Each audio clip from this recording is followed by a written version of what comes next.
Vamos lá. É isso aí, pessoal. Começando mais um Cultura Mundi para você. Hoje um bate-papo para lá de especial. Uma pessoa polêmica, famosa e com certeza abençoada. Nós vamos bater um papo com o Padre Beto. Mas antes, se inscreve no nosso canal, ativa o sininho, deixe seu comentário e compartilha para todo mundo esse nosso episódio. Assim você ajuda a gente a fortalecer o nosso trabalho. Vamos para a vinheta. Isso aí, galera. Como eu falei, né? Como eu apresentei, hoje vamos conversar com o Padre Beto. Padre Beto, né? Eu havia falado polêmico. Já esteve no Jô Soares, já esteve na Marília Gabriela, né, Padre? No Danilo Gentili também, não? Isso, no Rafinha Bastos, no Pânico na Rádio, no Luciano Gimenez, enfim. E no Cultura Mundi, né? Voltou para o nosso canal aqui para conversar novamente. É o segundo episódio que nós fazemos com o Padre Beto. Nós tivemos uma conversa incrível, fomos até a casa dele em Bauru e tivemos um bate-papo muito bacana. Você pode acompanhar essa primeira conversa aqui, mas a gente não vai deixar muita coisa de fora para você poder assistir hoje também, né? Vamos atualizar o assunto. Padre, obrigado mais uma vez por ter aceito o nosso convite, por estar conosco de novo, né? E é sempre uma honra, sempre muito gostoso conversar com o senhor.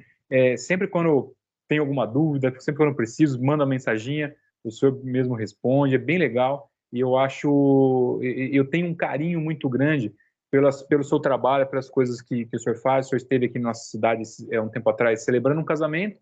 Não pudemos nos encontrar, não deu certo. Uma hora vai acontecer e aí com certeza vai ser bem prazeroso. Obrigado mais uma vez. Não tem que agradecer, o trabalho de você, o seu trabalho é muito bom, é excelente, contribui para o pensamento, contribui para a reflexão, e então é claro que a gente só pode dizer sim, né, para poder participar e também dar a nossa contribuição, né? Aí chupa Rafinha Bastos. Aí, vamos lá. Padre, então, né, como surgiu a mídia, né, como na época muita coisa aconteceu, muita coisa veio na mídia, né, conta pra gente, né, o que aconteceu, como assim foi excomungado antes do senhor, só Giordano Bruno, isso, muitos séculos atrás. Como é que foi essa história? Então, eu também não esperava uma sentença dessa, né? Para quem não conhece, a excomunhão é a pior sentença que você pode receber na Igreja Católica. O excomungado é aquele que é retirado da comunhão dos santos, né? Da comunidade que comunga, é aquele condenado ao inferno. Então, o excomungado na Idade Média, ele era queimado na fogueira, depois da separação da igreja com o Estado, a igreja não podia mais fazer isso, então o excomungado ele vivia uma vida antissocial, né? Claro, ele era isolado da sociedade, não podia ser enterrado no cemitério, enfim, é a pior sentença e a gente não esperava isso. Mas eu sempre digo que eu sou assim vítima de um estelionato. Não é? Por quê? Porque eu cresci dentro da Igreja Católica e de uma igreja lá da década de 70, 80, e era uma igreja muito voltada ao social, era uma igreja muito pouco voltada para a moral. A questão era muito mais a sociedade, né? E não converter a sociedade para o catolicismo, mas tornar a sociedade mais humana, mais fraterna, mais igualitária. E eu fui me apaixonando por essa igreja, fui me identificando muito com ela e acabei, então, resolvendo ser padre. E aí eu fui para a Alemanha, eu ganhei uma bolsa de estudos da Diocese de Munique, quer dizer, a Diocese de Bauru, a qual eu pertencia, ganhou essa bolsa de estudos de Munique, e aí eu fui para lá. E passei 10 anos na Alemanha. Fiz uma teologia muito progressista, que assim me esclareceu muitas coisas que eu não sabia das Sagradas Escrituras, e depois fiz um doutorado em ética. Em 2001, retornei para a minha diocese de origem. E aí, de repente, eu encontrei uma igreja totalmente transformada, uma igreja bastante conservadora. Durante toda a década de 90, João Paulo II conseguiu desconstruir toda a igreja latino-americana e fortalecer os movimentos conservadores.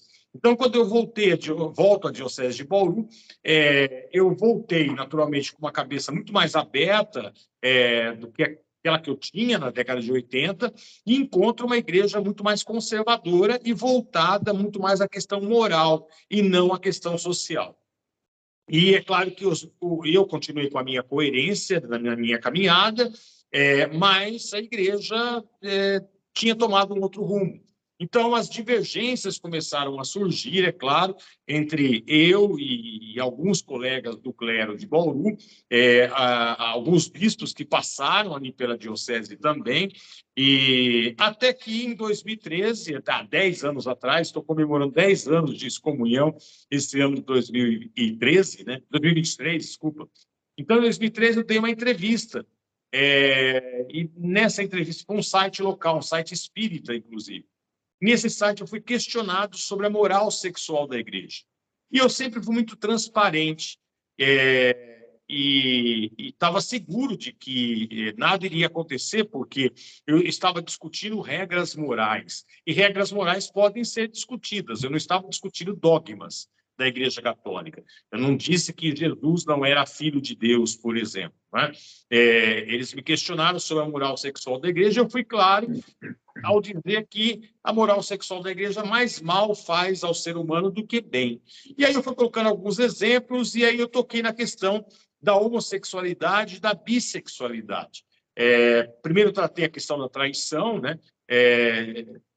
Eu disse que a infidelidade vem de infidelis, do latim infidelis, que aliás, a fidelidade vem do latim fidelis, que quer dizer estar de acordo com.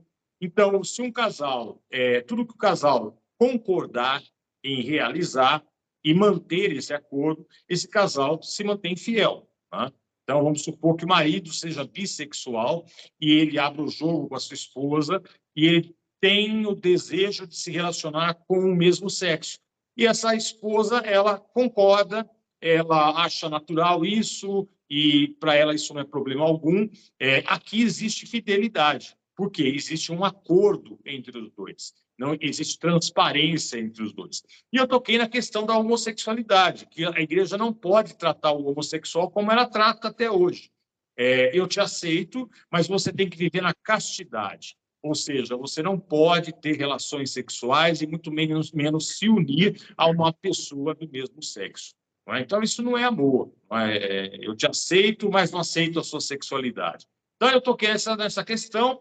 Essa entrevista não teve grande repercussão, porque ela não foi assim amplamente divulgada, mas alguém do clero, acredito eu, jogou essa entrevista nas redes sociais em grupos ultracatólicos. E esses grupos ultraconservadores começaram a bombardear o Dom Caetano Ferrari, que era o bispo da época, e Dom Caetano me chamou para uma reunião e me colocou um ultimato. Olha, ou você pede perdão por ter dado aquela entrevista, ou eu vou aplicar o direito canônico. E aí eu fui muito claro nessa reunião para ele. Falei, olha, eu não posso pedir perdão, porque esse perdão vai ser falso da minha parte. O senhor, primeiro, está me colocando contra a minha consciência. Em segundo lugar, esse perdão vai ser falso, porque é justamente isso que eu penso mesmo. Isso vem da minha experiência de 15 anos de confissão. E eu não vou pedir perdão. Eu não tenho por que pedir perdão por estar discutindo, ter discutido regras morais que podem ser muito bem modificadas. Mas ele mesmo assim me deu um prazo para pensar, de uma semana. No dia seguinte já foi para a mídia, foi para a TV Tem, que é afiliada da Globo, na região. E aí o caso se tornou público, houve uma grande discussão na cidade de Bauru. Ele vai pedir perdão, não vai pedir perdão, ele deve pedir perdão, não, ele não deve pedir perdão. E aí, durante essa semana, eu fui refletindo sobre tudo, sobre a falta de liberdade na instituição, na Igreja Católica, sobre outros problemas que eu já havia enfrentado. E aí eu cheguei à conclusão de que eu deveria pedir afastamento do sacerdócio. Eu já dava aula, desde que eu cheguei em Bauru, eu comecei como docente nas faculdades de Bauru, em algumas delas, e e sempre procurei viver esse diálogo, né, fé e ciência, na prática e nas discussões. E então eu resolvi ser só docente. Bom, eu vou continuar sendo docente e vou me retirar então do sacerdócio, né? Me afasto do sacerdócio. Se um dia a igreja mudar, eu retorno. E aí eu chamei a mídia, como ele tinha ido para a mídia, eu chamei a mídia e comuniquei isso, né? Celebrei minhas 2 missas naquela semana, as minhas 2 últimas missas, e elas ficaram hiperlotadas em Bauru. E no dia seguinte, era uma segunda-feira, o final do prazo, eu fui entregar a minha carta de afastamento na Cúria Diocesana. Fui muito bem recebido por Dom Caetano, que me conduziu a uma sala, e ao abrir a porta dessa sala, então, aí aconteceu uma cena de filme, né? Uma cena de cinema.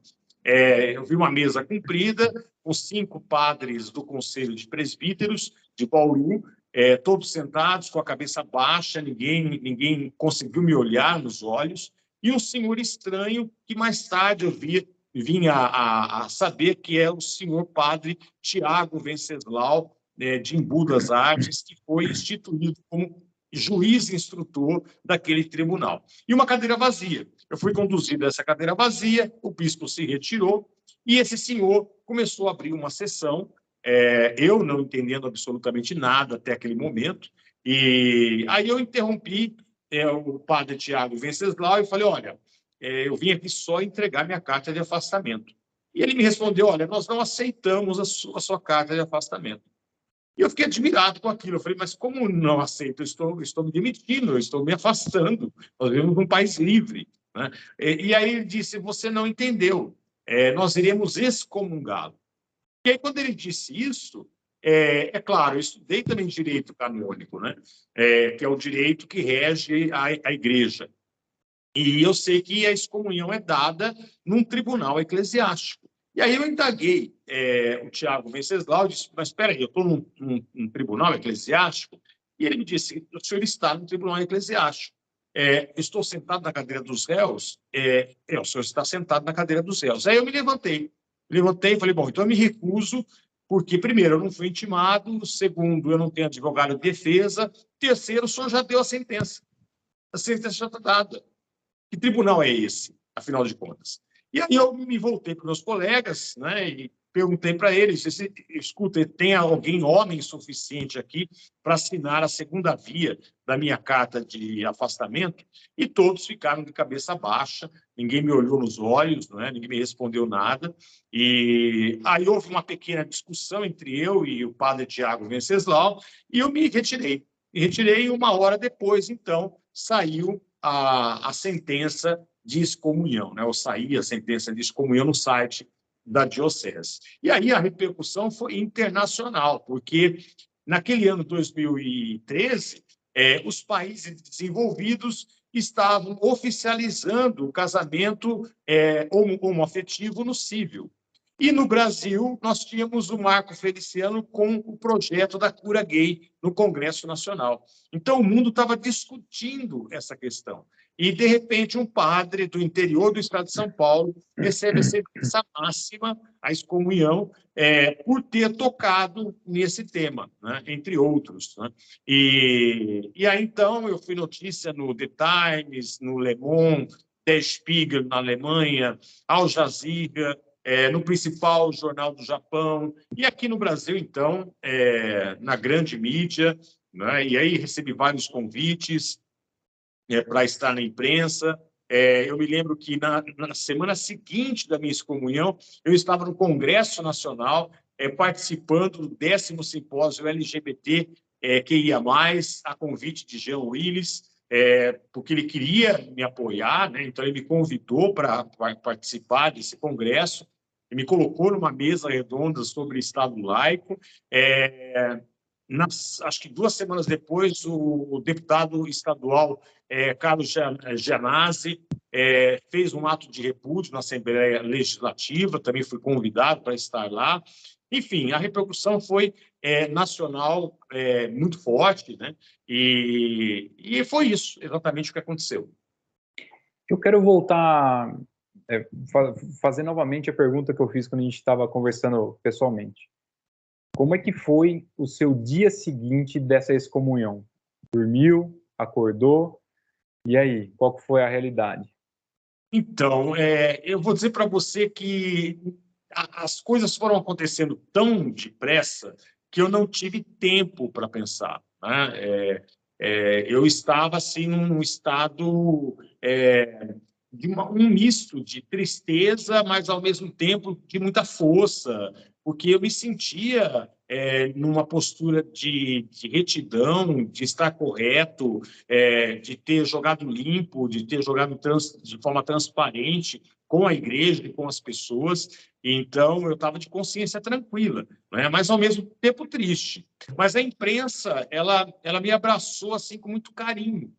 Então, eu comecei a receber convites e convites, e eu fui aceitando. Eu tinha duas alternativas. Ou eu entrava no meu quarto, me fechava no quarto e ficava em depressão, ou eu me atirava na mídia, e foi isso. Eu resolvi, então, optar pela segunda opção, né? Pela segunda alternativa.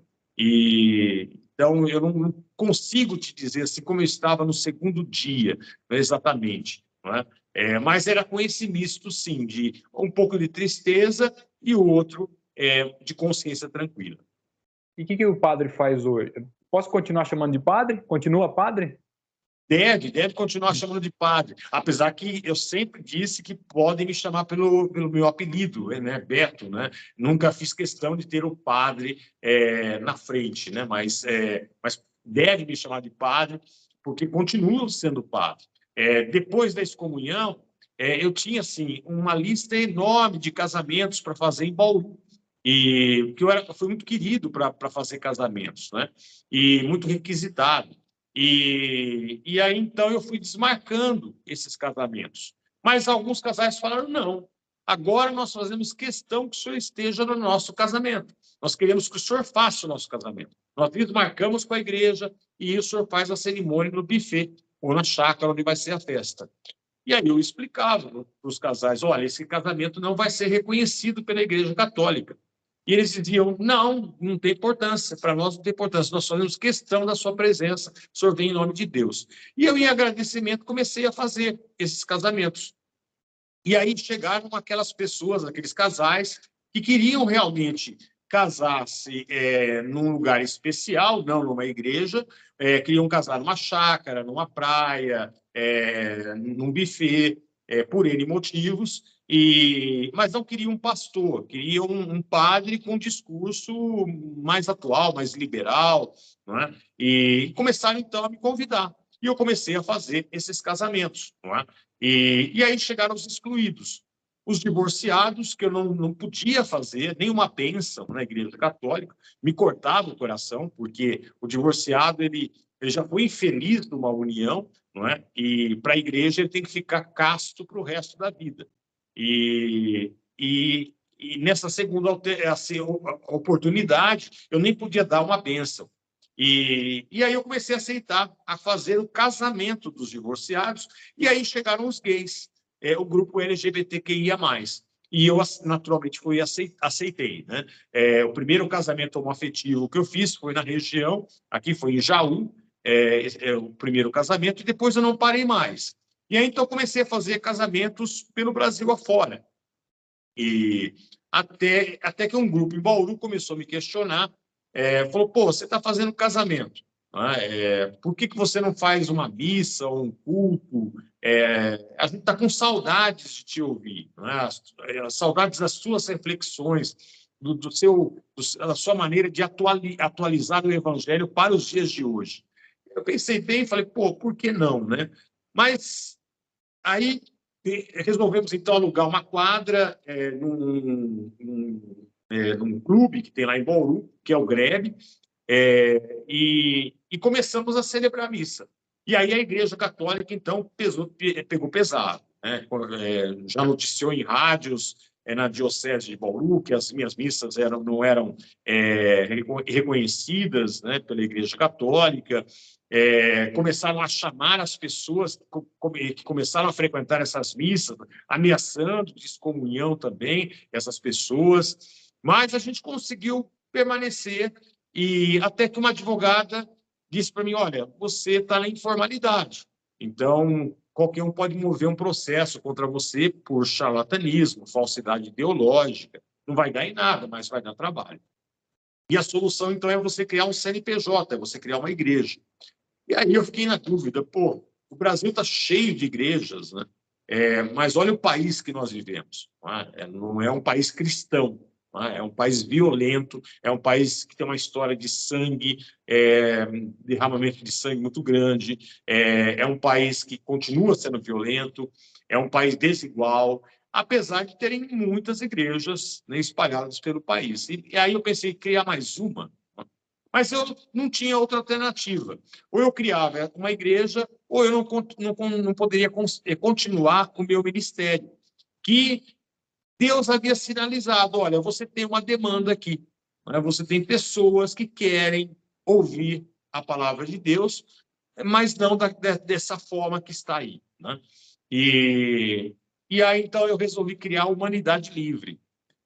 Então, eu criei uma igreja chamada Humanidade Livre, e nós ficamos com essa igreja em Bauru até a pandemia. E nós tínhamos um prédio alugado lá em Bauru. Eu criei assim uma igreja que tinha um espaço multifuncional. Então, domingo aconteciam as missas de manhã e à noite. Então, o espaço virava um templo, praticamente, com altar, cadeiras dispostas como uma igreja. E só que esse lugar foi um antigo restaurante de Bauru, o chamado Mar Marisco, era um restaurante bem querido. Então eu mantive a cozinha, o barzinho ali e tal, e de sexta e quinta-feira nós fazíamos noites culturais nessa igreja, na Humanidade Livre, onde acontecia música ao vivo, nós oferecíamos uma cerveja bem gelada e aperitivos, petiscos, né? E acontecia sempre uma noite de encontro ali, e uma noite cultural. Essa concepção eu sempre tive, sabe? Que a igreja é um lugar de encontro.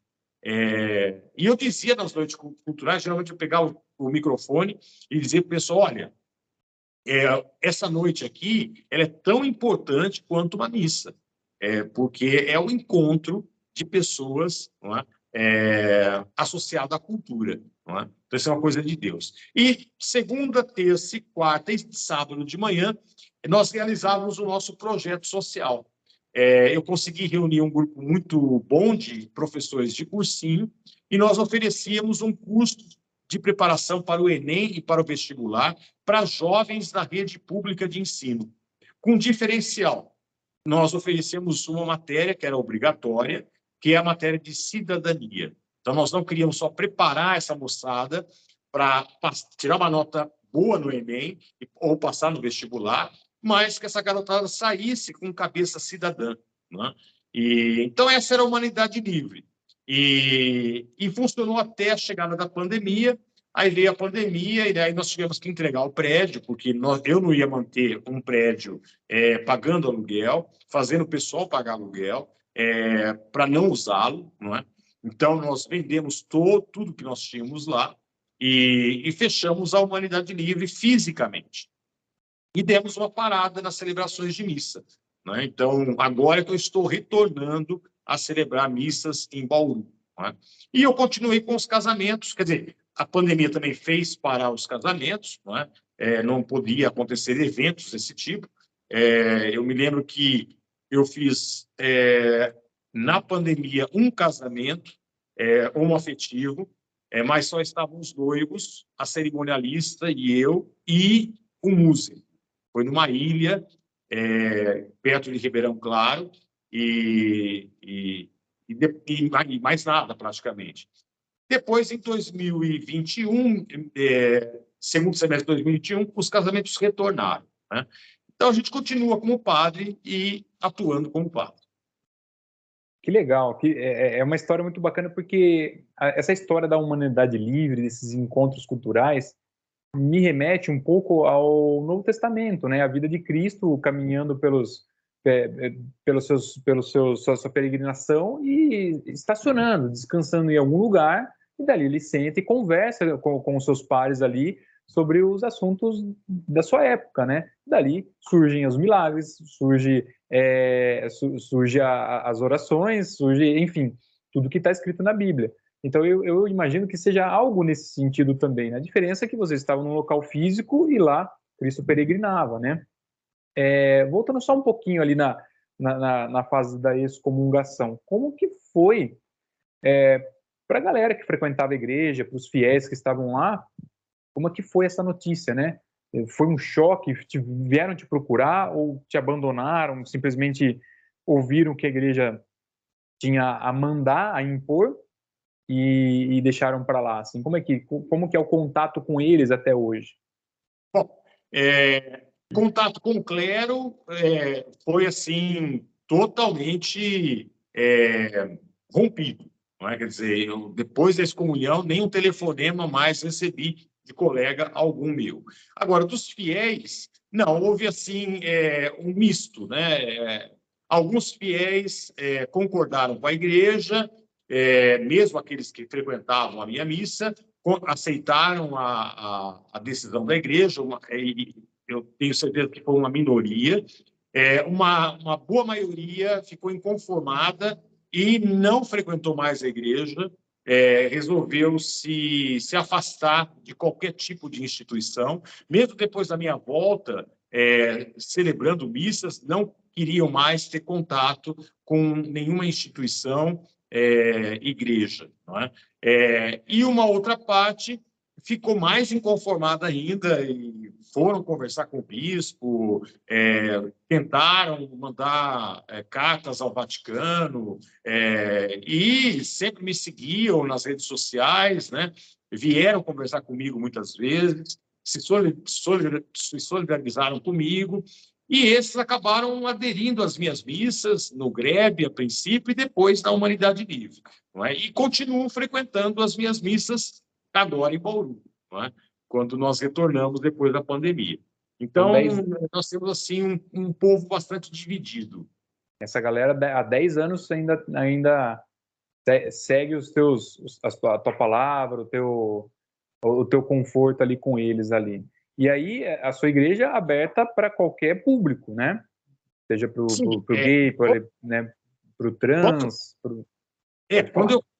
Quando eu fui criar a igreja, eu pensei comigo, bom, então eu tenho que criar uma igreja na qual eu me sinta confortável com a minha consciência, eu me sinta tranquilo com a minha consciência. Então, a Humanidade Livre tem um estatuto, né? Nós temos um único dogma, existe um ser superior que quer que todos tenham vida e vida em abundância, sendo a segunda parte desse dogma mais importante. Então, se um agnóstico, por exemplo, quiser participar da Humanidade Livre, ele vai poder participar, não é? Ele não precisa acreditar em Deus, não é? Ele pode continuar investigando se Deus existe ou não. O que importa é que todos tenham vida e vida em abundância. Nós lemos somente os evangelhos nas missas que eu celebro, isso porque eu venho de um berço cristão. Mas na Humanidade Livre nós não temos um paradigma único, como, por exemplo, Jesus Cristo. Se entrar alguém vocacionado para ser sacerdote e ele vem de um berço budista, ele vai poder ler Buda, tranquilamente. Porque nós acreditamos que não existiu somente um avatar, né, um paradigma, mas surgem avatares aí pela humanidade, como Buda, Krishna, Jesus Cristo, Sócrates, Nietzsche, Gandhi, Mandela, que fazem com que a humanidade dê saltos aí de qualidade, né, de evolução espiritual. E nós não temos regras morais na Humanidade Livre. Você segue a sua vida segundo a sua natureza. O importante é que você se ame, é importante que você ame as outras pessoas e ame o mundo, né? Então, aqui, todos são acolhidos, são aceitos na Humanidade Livre. Legal, ótimo, que bacana. E já teve a oportunidade de encontrar, bater um papo, conversar com a Monja Coen, padre? Infelizmente, não. Teria uma grande vontade, sim, de encontrar a Monja Coen. Sou fã dela e sempre que posso estou assistindo os seus vídeos no seu canal acompanhando o seu trabalho, admiro muito. Nós tivemos o privilégio de entrevistá-la aqui no nosso canal também, e na oportunidade eu perguntei para ela, né, como seria uma possível conversa, um possível bate-papo entre Buda e Cristo, né? E ela falou que quando ela recebeu a sua ordenação como monja, ela se pôs a meditar e ela teve essa visão, exatamente dessa maneira. Buda e Cristo conversando. Visto, né, que as suas histórias de vida, de origem, tirando os dogmas, né, os milagres e etc., eles se parecem muito, né? São muito parecidos com a parte filosófica, enfim, entre outros aspectos. E para o senhor, como que seria essa conversa? Eu também acho que seria uma conversa muito fraternal, né? Porque os dois têm muito em comum. Aliás, eu estava no aeroporto e eu sempre dou uma olhadinha na livraria, né? E eu não me lembro mais que aeroporto foi, mas de repente eu me deparei com um livro que tem o título Sócrates, Jesus, Buda. Eu não me lembro mais o autor, tá? Mas é só digitar no Google Sócrates, Jesus, Buda, já vai aparecer esse livro com certeza. E o autor faz um paralelo entre as vidas de Sócrates, Jesus e Buda, dos três. E eu dei primeiro uma olhada na de Jesus, que eu domino, né? Aí eu vi que o cara era sério, né? Aí dei uma olhadinha em Sócrates, que eu também domino, vi que o cara era sério e comprei o livro. E realmente você vê assim, não só na postura, não só na pregação, né, que é a pregação do amor, do caminho do meio, né, do equilíbrio, do questionamento, mas as próprias vidas possuem muitas semelhanças, né? Os três foram assassinados, os três movimentaram a sua sociedade, enfim, há muita semelhança entre os três. Então, eu acho que uma conversa entre Buda e Jesus seria uma conversa muito amistosa, talvez uma conversa também frustrante, no sentido de que seus seguidores talvez não tivessem entendido muito bem aquilo que eles quiseram transmitir ao mundo, né? Afinal de contas, Buda não era budista e Cristo não era cristão, né? Eles só existiram e só por existir já se bastava, né? Não deixaram objeto algum para adoração, não queriam ser adorados, não é? Como Deus ou coisa parecida. Não é? Então, eu acho que seria um pouco frustrante assim a conversa dos dois. Sim. Se isso existiu em algum momento, não está registrado, né? Padre, e 10 anos, né? Também houve, na época da sua excomunhão, teve a mudança de Papa, né? Foi antes ou foi depois? E o que o senhor acha desse Papa de agora, o atual Papa Francisco, né? Sofre bastante para tentar reestruturar a Igreja Católica em alguns aspectos, né? Apesar de ter o seu pezinho nos costumes um pouco tradicionais, ainda assim ele chacoalha as estruturas daquela galera bem mais conservadora, né? Como que o senhor vê e como que foi a época, né? Vou emendar mais uma pergunta, aproveitando para a gente já esgotar o nosso assunto, né? Não havia recurso, não cabia recurso para levar para o Vaticano esse assunto para tentar continuar ou não quis? Não, não havia recurso. Eu nem sei o que colocaram nos autos do processo. Eu não tive acesso a esses autos. Ele não é público? Não é público, é segredo. Não é? Então, eu não tive condições de recorrer, né, de acionar um recurso. Né? Mas, respondendo a sua outra pergunta, o Papa Francisco ele assume como Papa um pouco antes da minha excomunhão.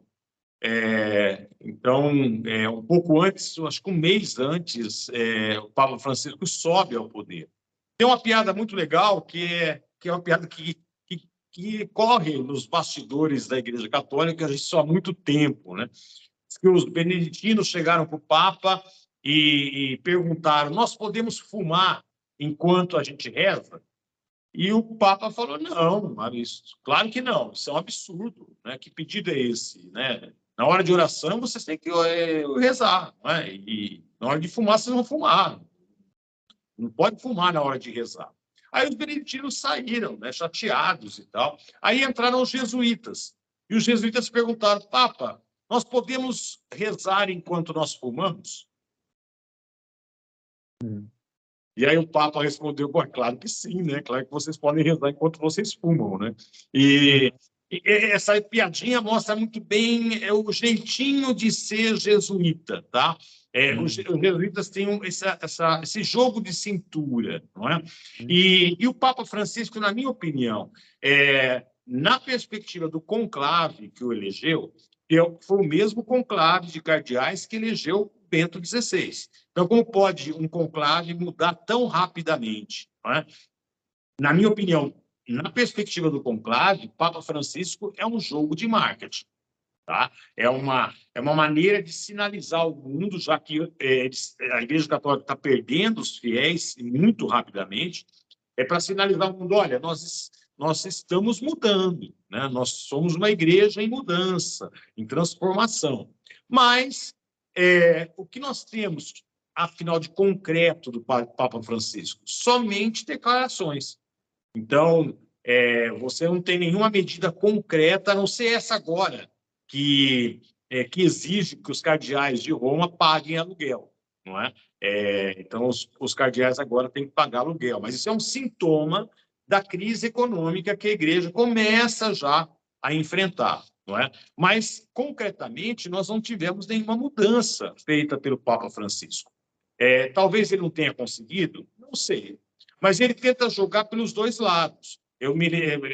Você deve se lembrar muito bem que ele vai canonizar João 23 e João Paulo II ao mesmo tempo. João 23 é um ícone da esquerda na igreja, de uma igreja progressista. Foi um papa extremamente corajoso. Né? Pio XII havia morrido, não é? Foi muito conservador, quase que simpatizante do nazismo, não é? Mas um grande intelectual. E ele morre. Morre e não tinha nome algum para substituir Pio XII.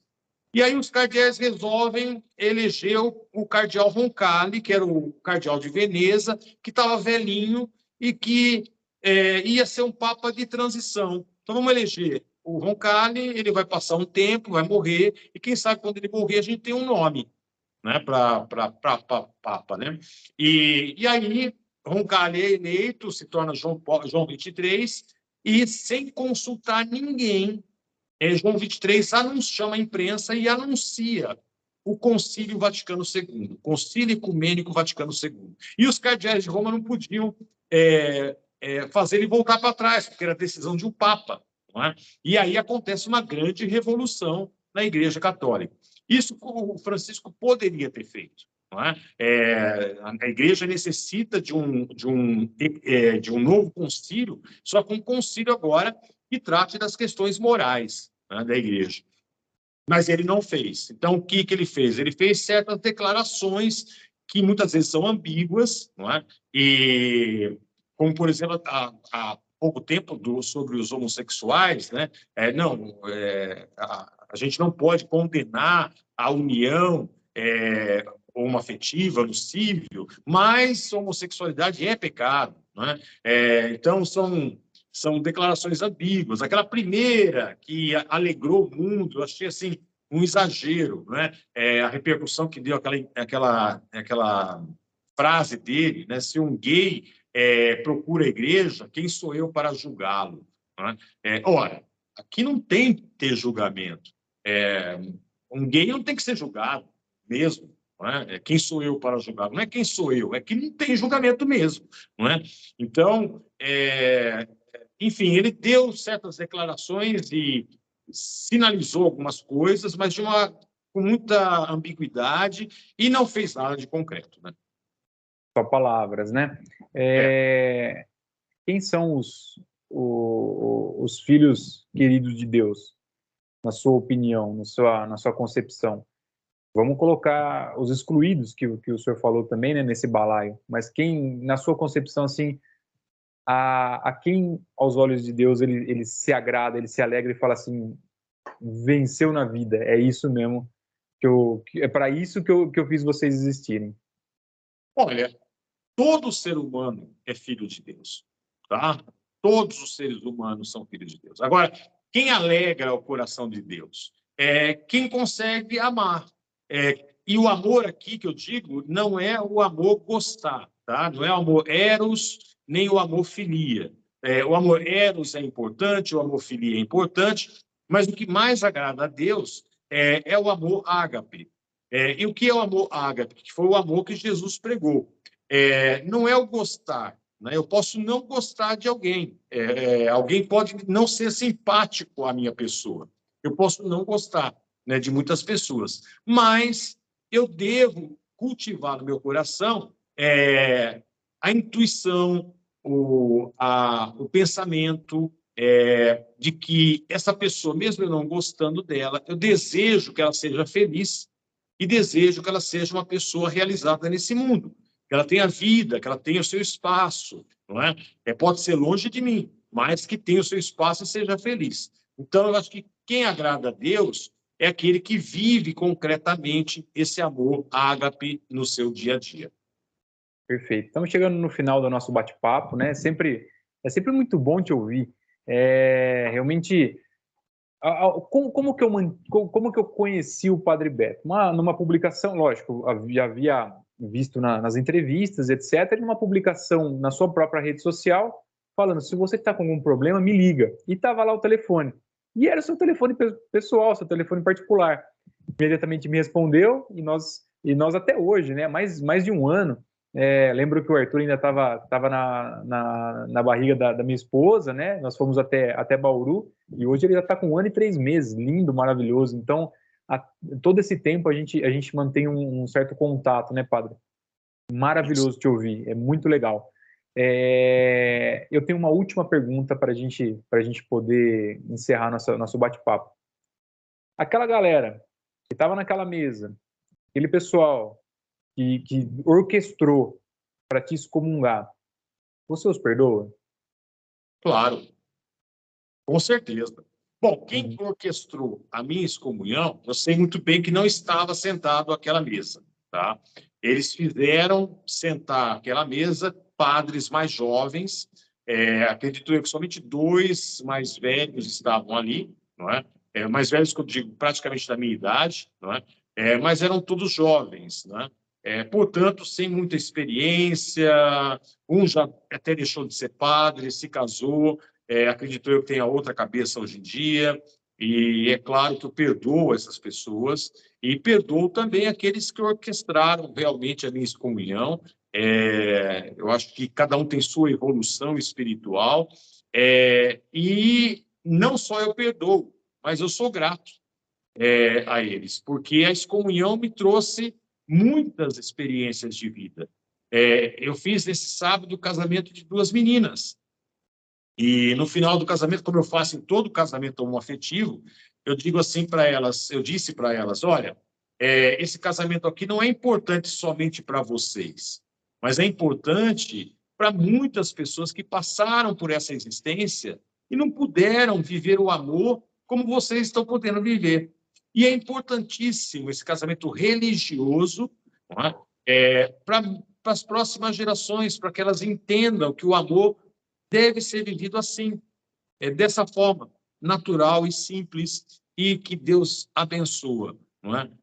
Esse amor. Não é? Então, porque infelizmente hoje, e eu digo claramente isso na cerimônia, infelizmente hoje, o único obstáculo para que as pessoas sejam felizes são, por mais contraditório que seja, são as religiões chamadas cristãs. Não é? Então, esse casamento que é muito importante. Então, uma experiência dessa, de você poder estar ali e celebrar uma união homoafetiva de 2 pessoas que já sofreram muito. Não é? Uma delas, por exemplo, vem de família evangélica, foi casada com um sexo oposto. Você imagina uma pessoa que é a mesma coisa que você ser obrigado a se casar com um cara, com um homem, e ter que deitar com esse homem toda santa noite. Não é? Então, isso já é infeliz, né? Já é horrível. E ainda o casamento foi um casamento tóxico. O marido a agredia e assim por diante. Então, ela teve que divorciar desse esposo. A família foi contra o divórcio. Depois ela acabou conhecendo a sua futura esposa. Aí a família, então, é claro que demonizou essa união. Então, são pessoas assim que sofrem muito, têm muitos obstáculos para viverem a sua felicidade, e você poder estar ali realizando o sonho delas. Isso é uma experiência inigualável. Né? Ali você se sente realmente uma pessoa feliz, no sentido de que o que você faz e o que você é tem sentido, tem significado. Não teria sentido, não teria significado eu, dentro da Igreja Católica hoje, pensando como eu penso, e tendo que dizer não para divorciados, tendo que dizer não para casais homoafetivos, não é? Tendo que, na confissão, fazer todo um preâmbulo sobre a Igreja Católica, até chegar ao ponto de dizer para um adolescente: olha, masturbação não é pecado. Mas você não vai esperar a igreja mudar para você viver a sua sexualidade de uma forma tranquila, sem culpa. Não é? Enfim, eu sou grato à excomunhão, porque hoje eu posso livremente viver o amor como deve ser vivido. Né? Amar o meu próximo como eu devo amar, e como Jesus assim o fez. Como você bem falou, Jesus foi o ser que viveu realmente a arte do encontro. Não é? Ele não colocava obstáculo algum ao encontrar-se com as outras pessoas. Não é? Perfeito, perfeito. Peraí, só um pouquinho. Isso. Aí. Apareceu uma tela. Então, eu sou grato a isso como então não poderia nunca não perdoar essas pessoas. Pelo contrário, eu sou grato a elas. Perfeito. Padre, chegamos no final do nosso episódio. Só quero dizer o seguinte: o senhor é uma pessoa necessária no mundo de hoje. Você, né? Como muitas outras pessoas que a gente tem encontrado aqui, tendo o privilégio de conversar no nosso canal, né? No entanto, que é tão necessário que tivemos que fazer a parte 2 do nosso vídeo, né? E que vem a parte 3, parte 4, entre outras, para a gente continuar conversando. Agradeço demais, mais uma vez, a oportunidade. E as pessoas que querem te procurar, querem se confessar, querem se aconselhar, querem marcar casamentos, como que elas podem te encontrar? É muito simples. Como você me encontrou. É só me adicionar no WhatsApp, entrar em contato comigo. Meu telefone é público, tá? E eu vou falar aqui, então, é 14 99712 8445. Vou repetir: 14 99712 8445. Não é nenhuma equipe que vai te atender, sou eu mesmo que vai te atender, né? E, então, fique totalmente livre de entrar em contato com a gente pelo WhatsApp. Se quiser um atendimento, nós estamos à disposição. Agendar um casamento, também estou à disposição. Enfim, estou aqui para servir. E as redes sociais também, né, padre? Como que eles te encontram nas redes sociais? Bom, eu tenho a minha página no Facebook, que é Padre Beto, e eu tenho o meu Instagram, meu Insta, que é padre_Beto_oficial. Perfeito, perfeito. Maravilha. Padre, mais uma vez agradeço a oportunidade, agradeço esse momento mágico, maravilhoso. E, galera, se inscreve no canal. Se você gostou desse bate-papo, deixa o comentário e manda para todo mundo. Mais uma vez, Padre, muito obrigado. Valeu, pessoal. Obrigado.